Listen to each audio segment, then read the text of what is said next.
Terima kasih pemirsa, Anda masih bersama kami di Liputan Metropolis. Untuk mengantisipasi tawuran remaja di Kota Sekayu, Polres Musi Banyuasin membentuk tim patroli gabungan dari berbagai satuan polisi.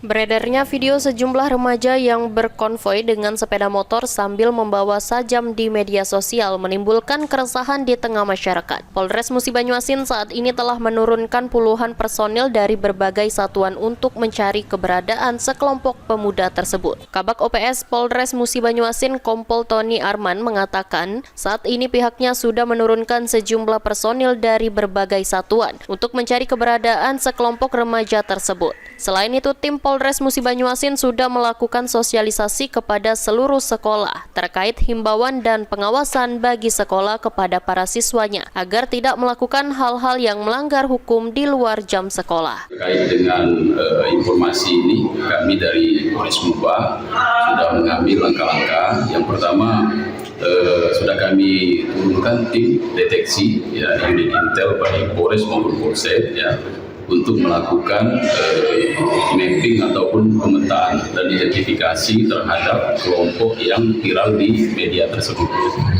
Nah, ini masih berjalan, Intinya nanti harapan kami kelompok ini dapat terdeteksi sehingga dapat segera dilakukan giat-giat lanjutan berupa pembinaan karena terpantau kayaknya masih umur anak sekolah. Nah, ini apabila nanti terdeteksi akan segera ditindaklanjuti dengan jajaran Dimas untuk dikoordinasikan dengan pihak Dignas maupun pihak sekolah dan orang tua sehingga bisa diambil langkah-langkah pembinaan secara bersama. Ruzi Iskandar, PAL TV.